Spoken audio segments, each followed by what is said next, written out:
Muy buenas noches, amigos de Diálogo Ciudadano. Los saluda Renzo Cárdenas. Hoy estoy con la grata presencia de un luchador social que postula al Parlamento andino, el señor Dante Castro, de Juntos por el Perú. Bienvenido, Dante, ¿cómo estás? Buenas noches, Renzo. ¿Qué tal? Gracias por invitarme. Gracias a ti por aceptar esta invitación para conocerte, ¿no? Hoy estamos con un himno de fondo, que es el himno de Tupac Amaru, que decía qué canción te motiva, y me decías que estabas escuchando con tu hijo el himno de Tupac Amaru, y exactamente qué es lo que te motiva de estos himnos andantes, estos himnos de lucha. ¿Qué es lo que te motiva a ti? Bueno, primeramente mi hijo, que tiene 6 años, se llama José Gabriel. Mm, Ajá. Le puse el mismo nombre que José Gabriel Torcanqui y él se siente muy orgulloso de su nombre, pues, ¿no? Y él me pregunta siempre: papá, ¿por qué me pusiste José Gabriel? Y yo le explico la historia. El 4 de noviembre llega Tupac Amaru en 1780 y me atiende bien, porque así como hay niños que tienen sus superhéroes, ¿no? Él comienza a tener como un superhéroe al ícono de Tupac Amaru, ¿no? Y su nombre es notado por él como un símbolo de algo, de ¿Y personalidad. qué legado te gustaría dejarle a José Gabriel? Siendo que tú eres un luchador social de bastante y larga data. Sí, me gustaría que una sociedad diferente a la que su padre ha vivido, ¿no? Que vive una sociedad más justa, que encuentre una sociedad en la cual, por ejemplo, no vea que en los hospitales la gente se muere en la puerta por un balón de oxígeno, que vea una sociedad en la cual la salud sea un derecho y no un privilegio, que viva en una sociedad en la cual la educación sea gratuita y de calidad. Eso me gustaría para José Gabriel, porque mis otros hijos ya están grandes, ya son profesionales, y este pequeño me mueve a decir, este, por razones cronológicas, no voy a conocer parte de su vida, ¿no? Que me gustaría dejarle. El último esfuerzo de su padre es una sociedad que pueda superar este capitalismo salvaje que estamos viviendo. Y Dante, ¿te parece eso viable, dejarle de legado una sociedad distinta? ¿O es que es tu inspiración romántica de ir hasta el final con tus esfuerzos, viendo que la sociedad tiene un derrotero histórico, como ha ido en los últimos 40 años, digamos, ¿no? ¿Hay forma de transformarla de raíz? Yo creo que sí, yo creo que hay forma de transformar la sociedad. Yo creo que hay un porcentaje de la población que desea una gran transformación. ¿Cuándo se expresó ese deseo? Justamente cuando un candidato que realmente traicionó sus juramentos se comprometió a una gran transformación. Fue Ollantumala, y llega a la presidencia con un voto mayoritario de gente frente a una campaña infame que lo querían vincular a muchas cosas. Sin embargo, no logra la mayoría parlamentaria que pudo haberlo ayudado a una gran transformación, y tampoco era el líder que esperaba el Perú, ¿no? No tenía las cualidades, las dotes del líder. Vas a ver un líder cuando haga lo mismo que hizo Fidel Castro. Cuando a Fidel Castro le preguntan si hay posibilidad de continuar, le dicen, comandante en jefe, tenemos 7 fusiles y 12 hombres, es lo que nos queda después del desembarco del Granma. Mejor nos retiramos. Y Fidel que dice, no, estamos mejor que lo que yo quería, vamos a comenzar, ¿no? Entonces, Pero esa es la cualidad del líder, ¿no? claro, ese liderazgo histórico de Fidel, del cual arrastra, convoca, moviliza, pero además deja estructuras. En este caso de Ujú. Juntos por el Perú, y tú que vas como invitado a Juntos por el Perú, ¿crees que tienen la fortaleza de poder dejar estructuras sólidas en el país para continuar? Decía además Trotsky que hay que seguir una revolución permanente. Entonces, ¿es viable esa revolución permanente con partidos que recién se están plegando, juntando y tienen diferencias a veces mínimas que las hacen un mundo, ¿no? Claro, estás en un Perú que si nos remontamos al libro, un libro campeón que yo estimo mucho, que es el de Alberto Flores Galindo, Buscando un Inca, que ganó el premio Casa de las Américas en el año 1985, ¿no? El Perú necesita liderazgos fuertes. El Perú es un país que va a caminar hacia grandes cambios con liderazgos fuertes. En algún momento, una persona que tenía fuerza en su presencia, mas no tenía discurso, que fue Juan Velasco Alvarado, pudo cambiar ciertas estructuras de la sociedad que nunca más volvieron a ser las mismas, ¿no?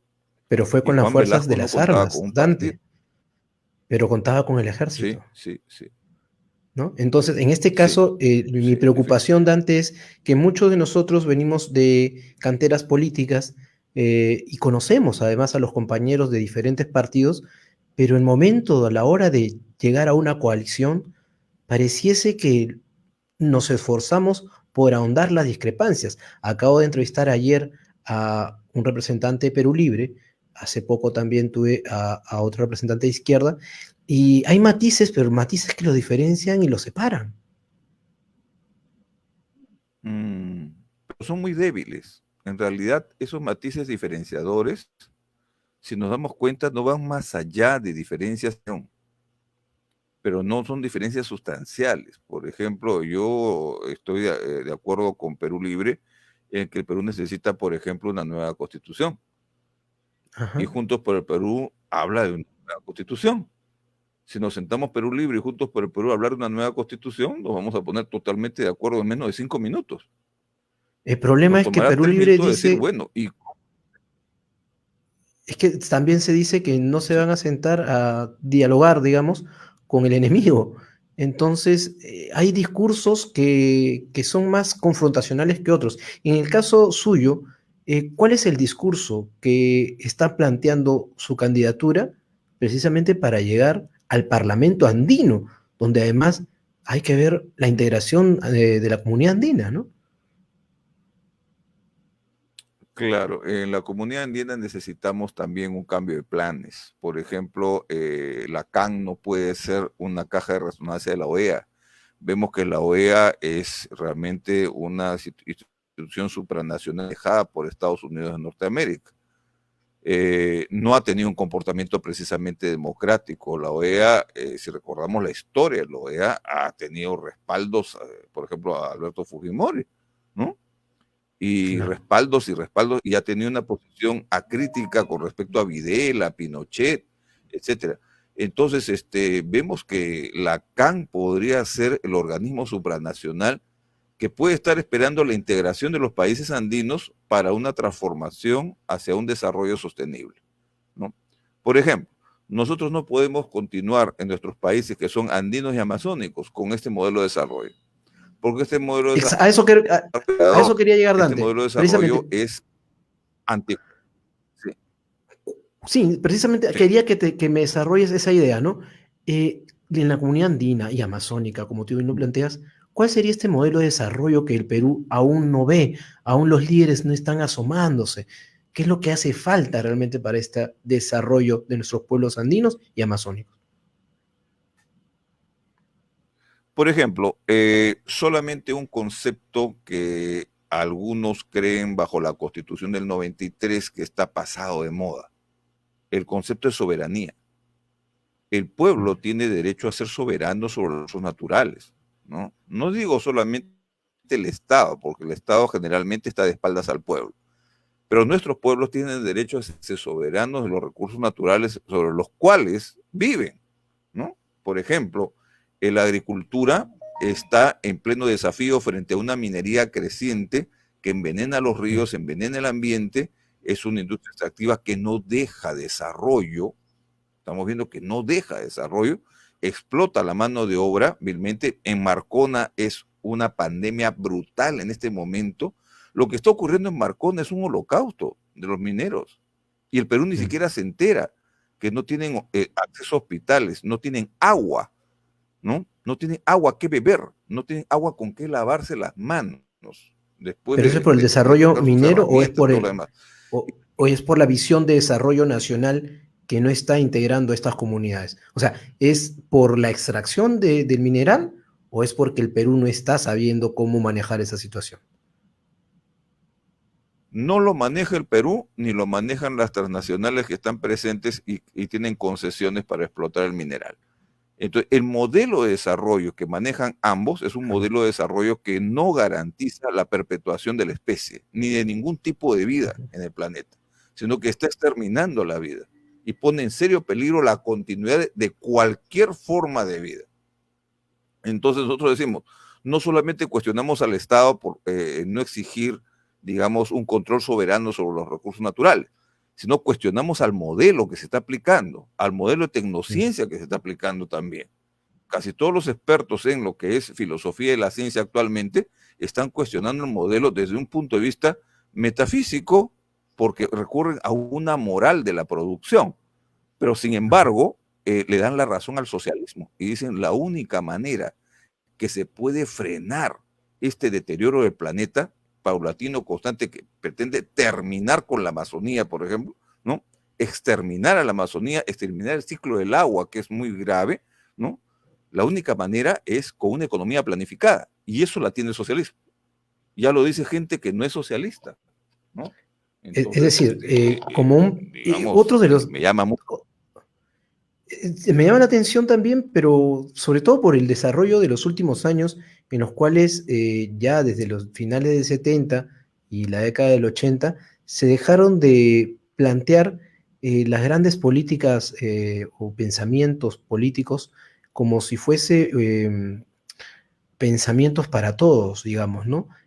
Capitalismo, socialismo, comunismo, y con la posmodernidad, el hombre y su individualidad y sus libertades y la tecnología hicieron un mundo distinto, ¿no? Entonces, ¿cree usted que se puede volver a plantear, como ayer también lo discutimos en este mismo espacio con otro compañero, la propuesta de una idea general como el socialismo, digamos, así como la crisis del capitalismo está en este momento, ¿no? Y todo el mundo dice hay que hacer cambios, se volverá a poner un pensamiento homogéneo, digamos? No va a ser homogéneo jamás, ¿no? Siempre vamos a ver que hay diferencias de opción, diferencias de óptica en muchos sectores sociales. No perciben, por ejemplo, la idea socialista con buenos ojos porque se ha satanizado la palabra socialismo, ¿no? Se ha satanizado la palabra ideologías, ¿no? Todo lo que es Eso es terrible, ideología, ¿no? socialismo, todo. Entonces, la capacidad de discernimiento que tiene el ciudadano común de los países en general está en contra de toda ideología porque no la conocen. Y además, otra cosa, cuando hablamos de ideología, las nuevas generaciones tenemos salones llenos. Si yo me propongo a dar una lección de materialismo dialéctico en la universidad, tengo un salón lleno, ¿no? Y la gente viene a escuchar. Entonces, inmediatamente te cae, como nos ha pasado, una acusación policial, una intervención a la universidad, se rompe con el principio de autonomía universitaria para investigar a un profesor que está enseñando una ideología. Ujú. Entonces, y una ideología O sea, se transversal persigue, a la filosofía, a las ciencias sociales. o sea, esta democracia y dentro de un sistema capitalista que usted plantea, lo que ha hecho es satanizar el intercambio de ideas, como lo que estamos teniendo en este momento. La persecución ideológica. Y lo he mostrado en internet porque he puesto la citación para una comparecencia frente a un procurador de un decano que nos autorizó a hacer una charla de marxismo. Porque estar en investigación acusando de pertenencia a grupos subversivos.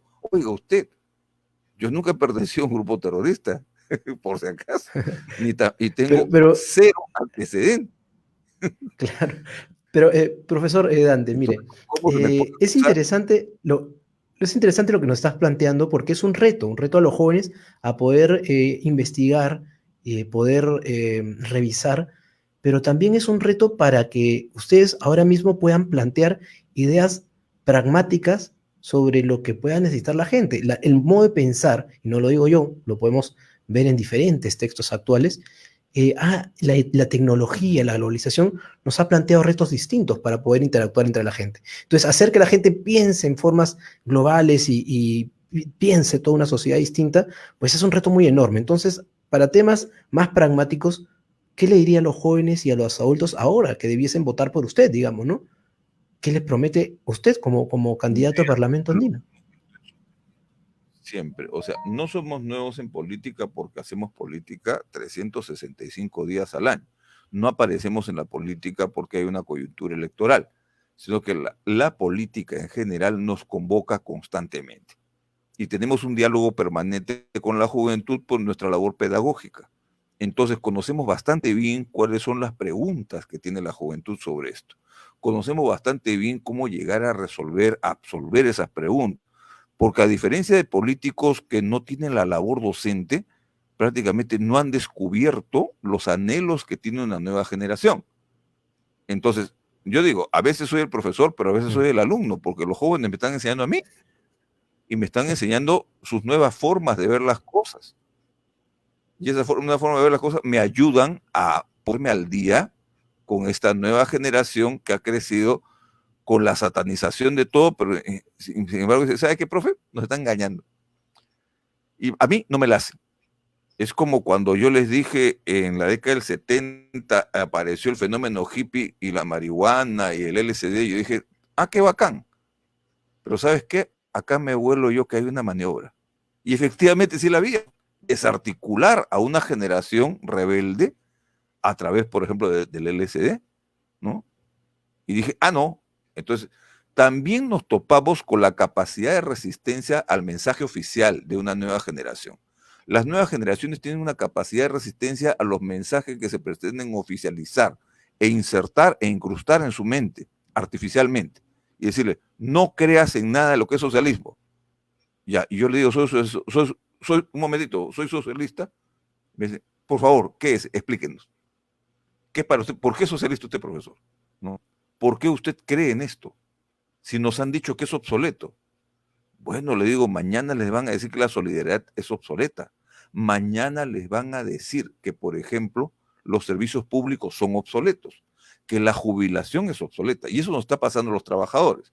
Nosotros los trabajadores ya no tenemos jubilación, ya no tenemos estabilidad laboral.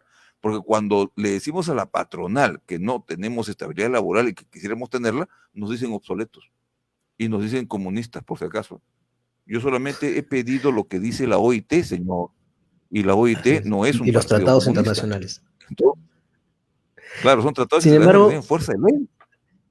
Entonces Dante, son, a veces, sí, a veces sostenemos estos conversatorios y parece que nos vamos bastante más en tema de poner estas bases ideológicas, políticas, de visión de país, pero en algún momento debiésemos hacer clic con la demanda actual de jóvenes y adultos, por ejemplo, en temas de empleo, en temas de fomento de las pequeñas empresas, seguridad social, etcétera, que son banderas de la izquierda peruana, uh-huh. pero el asunto es explicar cuál es el proceso para fortalecer derechos y hacer empresa. O sea, cuál es el proceso, cuánto demora, qué se necesita, qué cambios sustanciales en las leyes o en la constitución se plantean, ¿no? Si es que se plantea una nueva constitución, ¿cuál sería esa nueva bandera? ¿Cuál sería esa nueva estructura, ¿no? Para no irnos en tanto que usted y yo conocemos de los ideales, sino realmente que va a votar a decir, a ver, ¿qué va a cambiar y qué no va a cambiar y cuánto va a demorar? Ya, comencemos por una interrogante que todos tienen. ¿Qué es un pacto social? Se nos ha hablado que toda constitución descansa sobre un pacto social. Y que yo sepa, las tres constituciones que ha conocido mi generación, yo ya tengo 62 años, entonces hemos tenido tres constituciones en uso, la del 33, la del 79 y la del 93. Y las tres se dice que han sido productos de un pacto social. Pregunta, ¿las tres constituciones no fueron concebidas en dictadura? ¿Cuál pacto social, por favor? ¿En qué consistió el pacto social? ¿Cuándo me preguntaron como ciudadano si estaba de acuerdo con esas constituciones? Y las tres constituciones que fueron concebidas son 3 de 12 constituciones que ha tenido el Perú. O sea, de 12 constituciones he conocido 3, y las 3 son producto de dictaduras para legitimar prácticamente lo que defendían esas dictaduras, que son mecanismos de explotación, ¿no?, de recursos naturales, de recursos humanos, ¿no?, que ya estaban consagrados anteriormente de facto. Entonces, las constituciones que conozco han venido a legitimar lo que de facto habían conseguido las armas, ¿no?, a órdenes de la gran burguesía y del imperialismo. Entonces, hablemos de un pacto social. Tengamos por primera vez una constitución en democracia, mínimamente democrática. Tengamos por primera vez un acuerdo social, que se nos privó de eso siempre, ¿no? Entonces, una nueva constitución tiene que ser una diferencia de fondo y de forma, porque de fondo necesitamos una constitución que sea democrática, participativa, una asamblea popular constituyente con participación ciudadana, que es muy diferente a una asamblea constituyente y que los diputados de la constituyente hagan lo que quieran. No. Acá tiene que haber participación ciudadana en la Pero elaboración de una nueva Carta Magna Constitucional. estoy de acuerdo, Dante, sin embargo, hay algunos retos ya de saque, ¿no? Por ejemplo, no solamente la legitimidad de algunos grupos, movimientos, etcétera, sino su representatividad. Es decir, no solamente desde los partidos políticos, también desde los sindicatos y también desde aquellos grupos que Claro. asumen liderazgos locales y regionales. Yo mismo, por mi labor, he ido a diferentes regiones y uno no podía entrar a una plaza a capacitar porque ¿a quién le pidió permiso? Tengo que pedirle permiso pues a dos de los que gritan más en la plaza. Entonces, o los caciques de cada uno de los lugares. Hay una desestructuralización, digamos, de la política, de quién gobierna, de quién es realmente una autoridad legítima. Esto es lo que es nuestro país actualmente. Efectivamente, pero ¿qué pasa con nuestro país? ¿Cuándo ha sido diferente? ¿Cuándo nuestro país ha sido un país ordenado, unicultural? Es un país pluricultural, plurilingüe, pluriétnico. Por lo tanto, es un país bastante variado en sus representaciones. ¿Tenemos mecanismos de representación de democracia directa? Por supuesto que sí. Las rondas campesinas, por ejemplo, funcionan de una manera distinta a la justicia clásica de los códigos, ¿no? Por ejemplo, los frentes de defensa son cosas que cuando se activan, funcionan. Y por experiencia se lo digo, cuando hemos activado un frente de defensa en determinadas regiones, funcionan los frentes de defensa como mecanismo de participación ciudadana. Las municipalidades tienen espacios de participación ciudadana que no se usan y que están consagrados Exacto. en la Ley Orgánica de Municipalidades. Y que a través de esos espacios de participación ciudadana podemos llegar a convocar a la ciudadanía, digamos, a que tengan un rol protagónico en la política nacional, ¿no? Entonces dejen de Lo ser que pasa, representados por políticos de 35,000 soles mensuales, ¿no? Dante, me parece genial. Lo que pasa es que hay niveles de articulación que no se están usando actualmente, que los consagran nuestras normas, y hay otros niveles que no están consagrados, digamos, y que se usan por el uso y costumbre. Pero un ciudadano peruano en territorio peruano debiese Sí, tener los mismos códigos y derechos en cualquier parte del país, tanto para acceder a la salud y educación como para acceder a una justicia. Lo digo porque si eres una persona de otra región y vas a una comunidad X, campesina, etcétera, se rigen por sus propias normas y usos, no por la ley ni la constitución, porque claro. además no hay ninguna autoridad civil ahí. Es que no somos un país homogéneo. Y ese Si es el reto fuéramos un país entonces. homogéneo, tendríamos eso. Sí, y tampoco deberíamos serlo, ¿ah? Porque decimos que Ajá. una nueva constitución tiene que tener un carácter pluricultural, ¿no?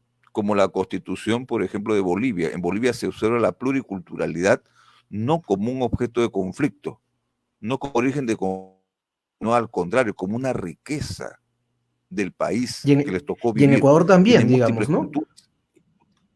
Sí, O sea, en sí, Ecuador, sí. con Entonces, la presencia del correísmo, volvieron, o mejor dicho, se visibilizó, ¿no? Las fuerzas vivas y las diferentes culturas. En el Perú, actualmente, ¿se está visibilizando esto o aún seguimos muy dormidos?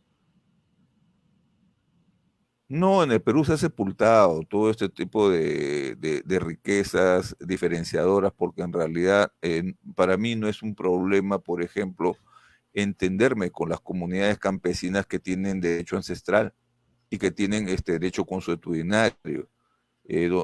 Necesariamente hay que reconocerles como un derecho también, ¿no? Regirse por sus propias normas y no imponerle las normas del invasor, porque no somos extirpadores de idolatrías ni tampoco somos colonizadores, sino al contrario, tenemos que darle lugar a los diferentes grupos étnicos y naciones que alberga nuestro país, nuestro variado país.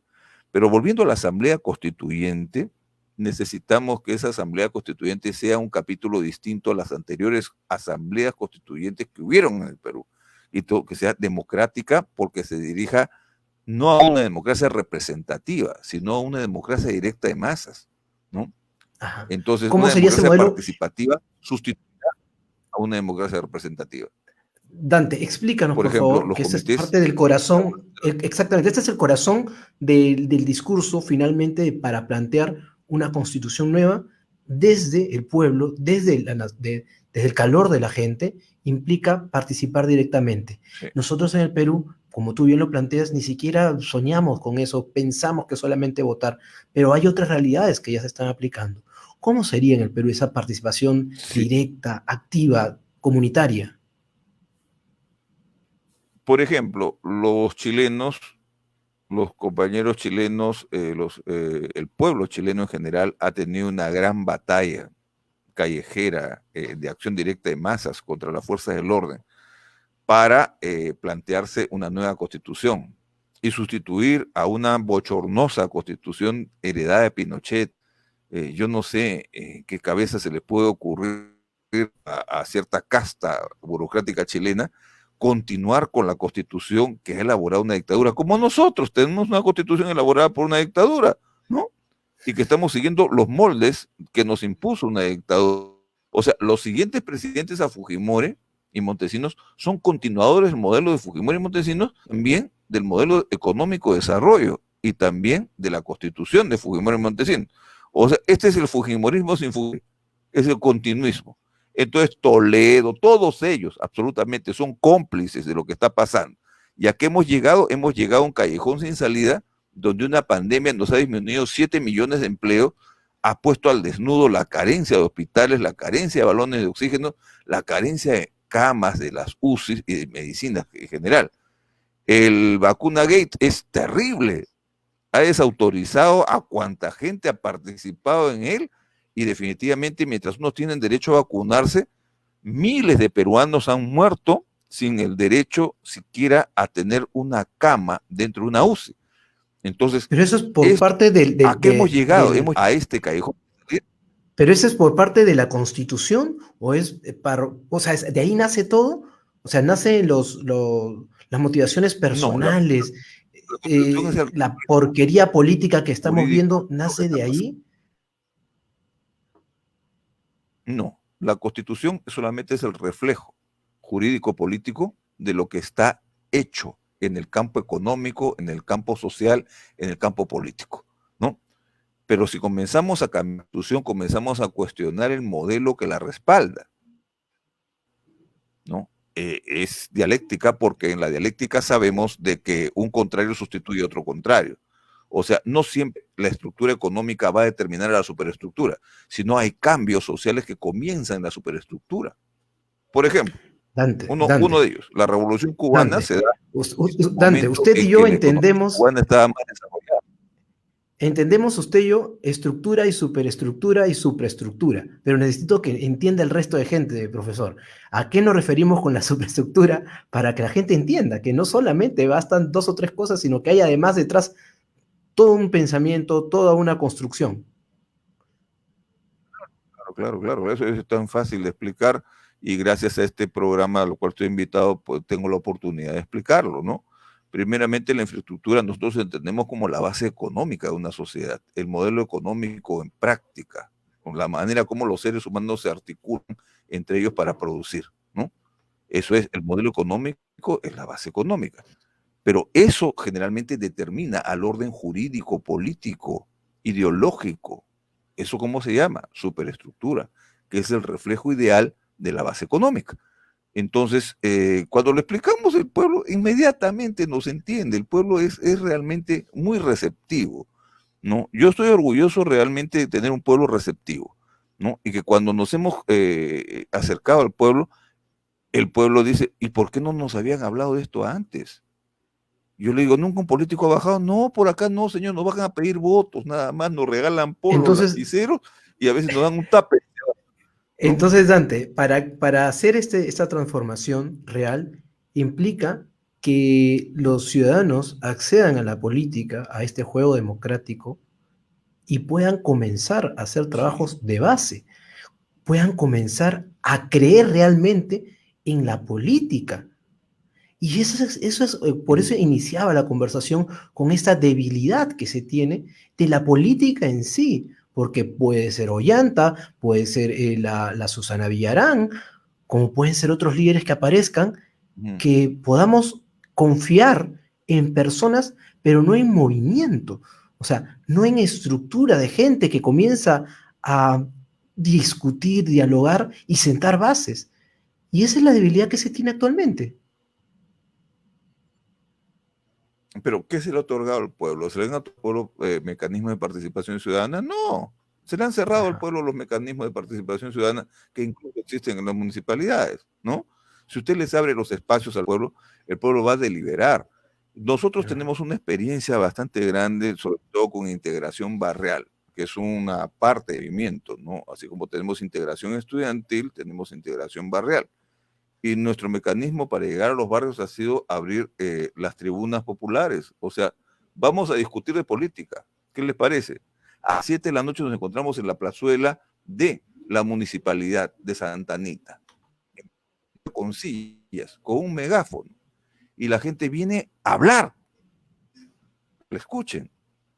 No importa qué, no importa si se equivoca la gente. Algunos personajes del pueblo tienen una idea equivocada y van a decir que, por ejemplo, este mecanismo de vacunas se debe pues a una conspiración internacional, porque lo ha leído, ¿no? Ha leído a Lyndon LaRouche antes, ¿no? Y yo estoy en contra de Lyndon LaRouche, pero ese sujeto tiene derecho a hablar, así tiene es. derecho a expresarse, y nosotros tenemos todo el derecho, por ejemplo, de llegar a un acuerdo con él. El diálogo es una cosa que prácticamente ha sido censurada, el diálogo con el pueblo, y al pueblo se ha negado la oportunidad no solamente de expresarse, sino de acceder a la política. Yo pienso que el pueblo Ahora, tiene que acceder a la política. Y eso se hace llama unos participación años, ciudadana. hace unos años me hicieron una entrevista en IDL, que tal vez la leyó poca gente, referente al gobierno humano en su momento. Y yo le decía al periodista que, no sé si estarás de acuerdo conmigo, que la madre del Cordero, la situación crítica, además de la Constitución, era la forma de financiamiento de los partidos políticos antes que se conozca el escándalo de Odebrecht. Entonces, el financiamiento de la política, de poder movilizar a las masas dialogantes, de poder tomar decisiones y que, porque las decisiones que se toman de forma informada, de manera informada, son decisiones que te permiten predictibilidad política. Veamos otros países, otras realidades en los países nórdicos o Canadá u otros países donde, Uruguay, ¿no? Donde se hacen pactos y se llegan a acuerdos interesantes. ¿Qué hace falta, profesor, para que nosotros comencemos a dar estos pasos? ¿Cuál es el paso uno, paso dos, paso tres, para tener una sociedad política más interesante, donde el diálogo y la concertación puedan abrirnos paso? Definitivamente no podemos llegar a un acuerdo con los sectores que pretenden manejar a la política a través de los millones, ¿no? Por ejemplo, quienes pretenden manejar a la política a través de dinero sucio, estamos hablando de ecopolítica, estamos hablando de la mineropolítica, estamos hablando de gente que tiene pactos infames con el narcotráfico para constituir gobiernos favorables. Démonos cuenta que los últimos 20 años han sido los 20 años que mejor se han lavado millones de narcodólares a través de la banca privada y a través de las universidades privadas, que han surgido, oh, faraónicamente, qué sorpresa, seamos la raza de ganadores. Oye, eso no te lo creo ni de vaina, ¿no? El narcotráfico está de por medio, ¿no? Está de por Ujú. medio los intereses de las grandes mineras que invierten en el país a bajo costo y pretenden llevarse todo lo que puedan sin dejar desarrollo, ¿no? Vía corrupción. Entonces, si la corrupción se instaura en la política no va a funcionar para los grandes sectores populares, definitivamente. Sino van a tratar de aprobar el voto popular cada 5 años y darle la espalda al pueblo y ninguna participación ciudadana. Entonces, nosotros tenemos que entrar a una política de choque con ese modelo, porque no podemos ser elementos pasivos y decir, por ejemplo, necesitamos una nueva legislación electoral, que sí la necesitamos, porque hemos heredado la legislación electoral de Fujimori y Montesinos. Llevo prácticamente 20 años tratando de explicarle al resto de la izquierda que necesitamos una nueva legislación electoral. No me escuchó Arana, a Mendoza no he podido llegar jamás, ¿no? Pero si Mendoza es... Alberto Moreno no me escuchó, pero es mi Mendoza no es candidata. la candidata, Sí, pues. no, ¿nunca te ha escuchado Mendoza? No, es mi candidata, pero no he podido dialogar con ella, ¿te das cuenta? No, Entonces, no me diga, a pues mí es me mi gustaría candidata y no dialogar. sé nada, Dante, ¿ah? Mucha gente, incluso los apristas, no podían llegar a Alan García, ¿no? ¿Te das cuenta? Y decían, yo No soy se puede partidario del comparar partido usted pues aprista con de el base. APRA, pues Dante, ya se me cae usted si se compara pues con Alan García y su Pongo un gente. ejemplo de partidos constituidos en los cuales la jefatura no llega. Ahorita, por ejemplo, la candidatura de Verónica Mendoza es una candidatura, es la única candidatura posible de la izquierda. Ojo, la única que tiene posibilidades de concentrar el voto de izquierda. Y en la candidatura de Verónica Mendoza se hace sin que Verónica había logrado la inscripción todavía. Y tiene que entrar a Correcto. Juntos por el Perú para poder participar. Entonces, ¿cuánto tiempo ha tenido Juntos por el Perú, por ejemplo, para hacer un Congreso Nacional? Ningún tiempo ha tenido, ¿no? Juntos por el Pero Perú entonces y Nuevo Perú no han partimos podido por una realmente necesidad de, hacer un es que Congreso. es una necesidad de participación versus un ideal de cómo participar. O sea, lo que hemos hablado ahora con usted, en el cual podemos estar casi 100% de acuerdo, pero a la hora de la hora se hacen las cosas, ya, ¿quién tiene inscripción? Nos juntamos y vemos cómo parchamos el equipo y bueno, la gente lo ha votado, digamos, para que salga esa lista, ¿no? Pero de todas maneras, ahí hay un tema que sí, pues hay una debilidad, que las conocemos además porque ambos tenemos cierta trayectoria política, pero además no solamente se trata del dinero de las mineras o de los grandes empresarios, también, y usted los conocerá también, hay algunas ONGs que financian situaciones muy concretas que no necesariamente implica un cambio de modelo, ¿no? No, no, definitivamente no. Yo soy una persona de que se ha dedicado un poco a investigar los dineros que vienen a través de las ONGs para tergiversar el cambio social y llevarlos a humanizar el capitalismo, lo cual es imposible. Un capitalismo con rostro humano. Entonces hay ciertas personas que se creen de izquierda porque avalan el matrimonio gay, el aborto libre, la legalización de la marihuana y la muerte asistida. Ay, por eso eres de izquierda. Oye, no te engañes ni engañes a la gente, pues no. Es todo lo que acabo de nombrar es conseguible dentro del capitalismo. Y es más, está dentro del programa Toros, está dentro del programa de USAID. Y si te paga USAID, te está pagando el imperialismo, por favor. Entonces, yo soy profesor, por ejemplo, y toda mi vida he sido profesor, tengo 44 años de profesor, ¿no? Pero que me haya pagado el imperialismo jamás, pues en la vida. Pero conozco programas de transformación social, solidarios, muy justicieros, incluso derechos humanistas, que son pagados con dineros del imperialismo. ¿Y dónde está en este momento la concentración de USAID? Está con el Partido Morado. En el Partido Morado está como vicepresidenta del país y mujer de confianza del presidente Sagasti, ¿no? La directora de USAID, ¿no? ¿Y quién está dentro del Partido Morado, por ejemplo? La izquierda de Carlos Tapia, que pactaba con el ejército la liquidación de comunidades enteras, ¿no? Durante la guerra interna, ¿no? O sea, la izquierda, entre comillas, de Carlos Tapia, que decidió colaborar con el ejército y que recibía plata de las ONGs, ¿no? Está dentro del Partido Morado. Entonces, digamos que no estoy caminando con USAID al caminar con Verónica Mendoza, definitivamente. Yo sé que esa es una inquietud, ¿no? Es una inquietud de decir, oiga, Verónica Mendoza está financiada por las ONGs. ¿Cuáles, perdón? Porque yo mañana contigo puedo construir una ONG, porque es una persona jurídica, ¿no es cierto? Que está dentro de la ley.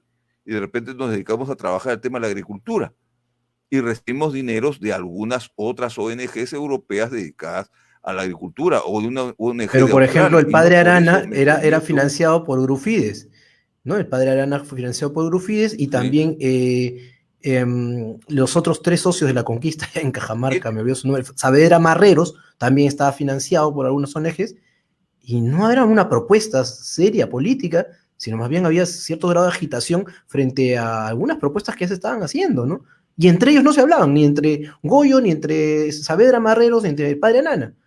Y se supone que los tres pues eran de izquierda y querían un cambio social.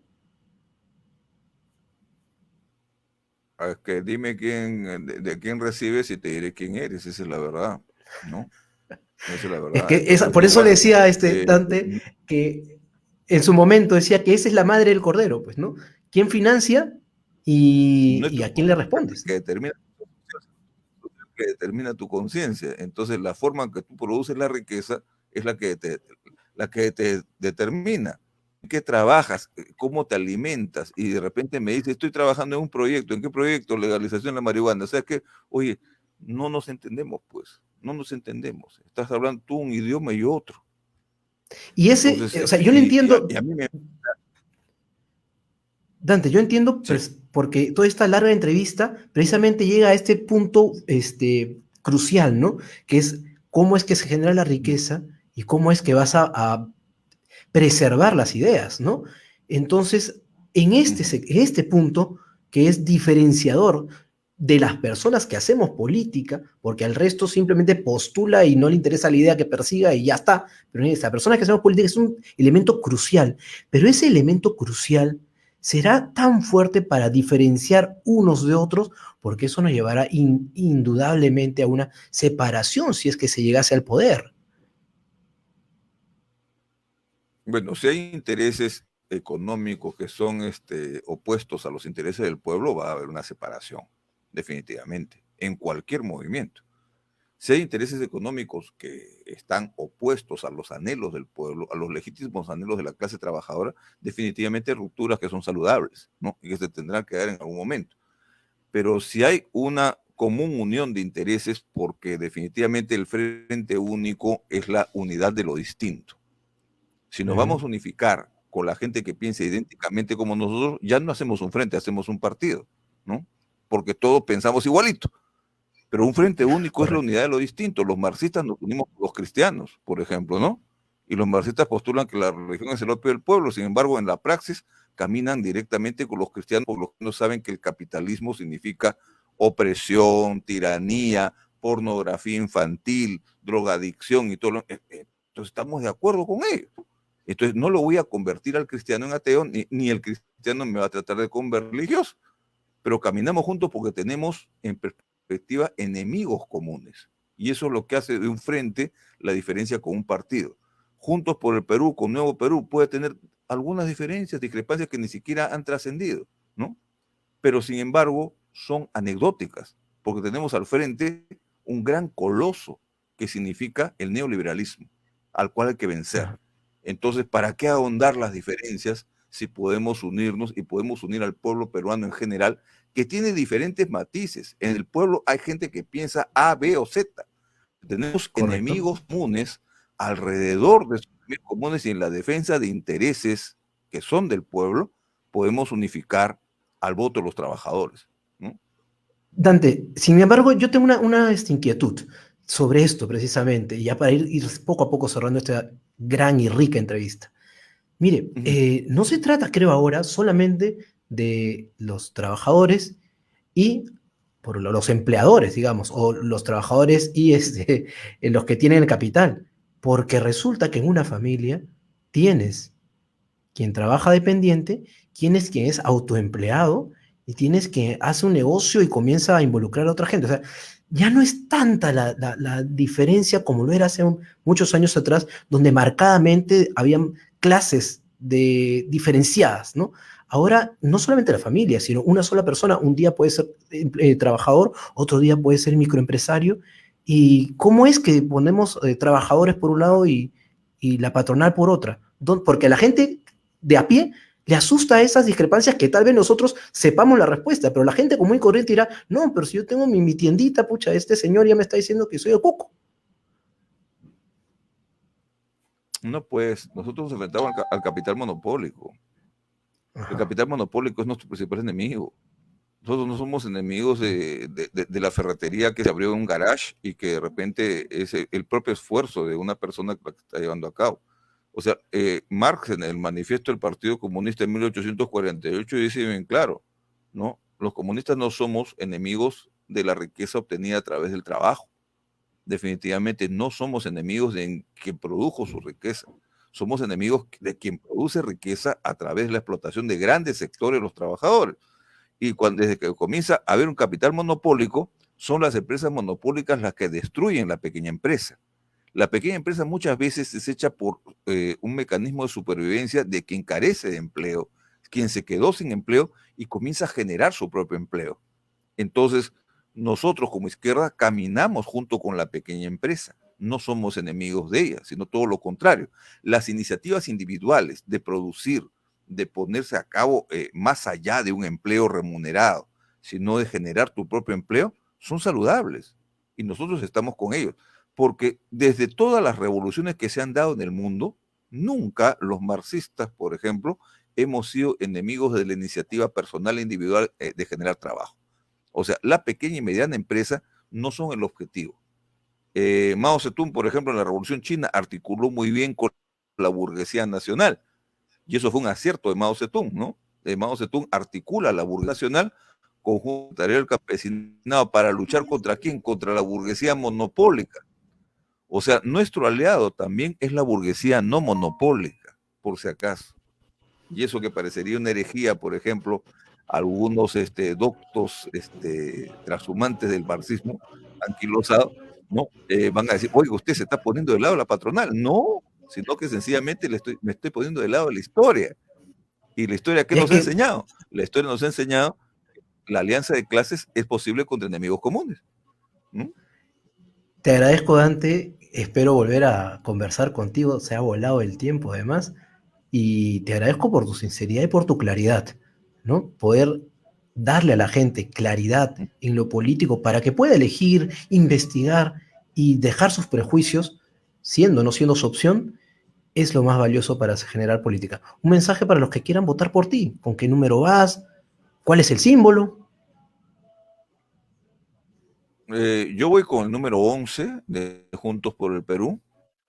Ahorita debes tener el logo más a la mano que yo. Ahí Ahí está está, por ahí está. acá. Acá está Juntos por el Perú, está el número 11 aquí, ¿no?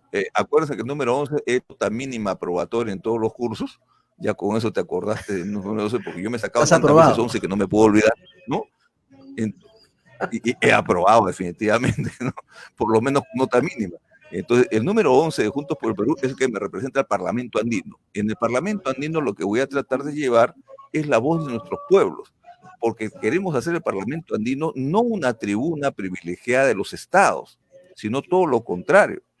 Queremos hacer el Parlamento Andino una representación de los pueblos, más allá de los estados, y que definitivamente los pueblos andinos necesitamos articularnos alrededor de un modelo de desarrollo sostenible, porque este modelo de desarrollo ya no puede convivir con el ser humano. Definitivamente estamos ante la destrucción de la naturaleza, del ecosistema, ante la destrucción del ciclo del agua y de los bosques tropicales que son el pulmón del mundo. Para eso necesitamos representantes guerreros, porque si usted se va a sentar al Parlamento andino a cobrar un sueldo, no hemos hecho nada, ¿no? ¿Y qué tienen en mí? Tienen un representante que siempre ha creado conflictos, ¿no? Vamos al Parlamento andino a crear un conflicto, no a ponernos de acuerdo. Vamos a luchar, no a conciliar. Ese es nuestro mensaje, compañeros y compañeras, y los llamo a que me respalden con su voto, ¿no? En abril nos veremos y ojalá que seamos sus representantes.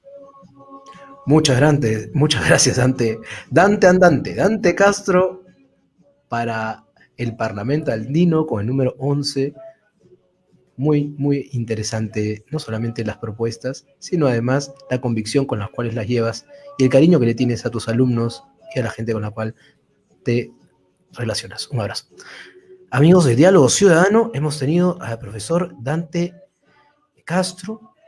Nos ha planteado las bases ideológicas de un pensamiento socialista viable por Juntos por el Perú. Va con Verónica Mendoza al Parlamento Andino con el número 11. Y hemos hablado en esta entrevista cosas que hay que volver a revisar como ciudadanos. ¿Es viable una asamblea constituyente? ¿Cómo sería esta democracia directa? ¿Cómo participarían las comunidades? Siendo el país un país bastante desarticulado. Sin embargo, las propuestas están ahí. Y además hay un tema de fondo que plantea. Esto es un tema de supervivencia, de hecho. Supervivencia por la vida, por los bosques, por nuestros recursos. Pero, de todas maneras, él plantea agudizar las contradicciones, precisamente para un cambio y participación activa. Hemos hablado sobre los pecados, por llamarlo de una forma, de los financiamientos de los movimientos políticos, sean las grandes empresas o sean las ONGs. Así que esta entrevista es para revisarla. Tienen una opción más aquí en Diálogo Ciudadano y seguiremos entrevistando a candidatos y sobre todo a políticos que nos planteen modelos de desarrollo, estemos o no estemos de acuerdo. Lo más importante es el diálogo entre ciudadanos. Nos vemos el día de mañana con más diálogo y empoderamiento ciudadano. Chao.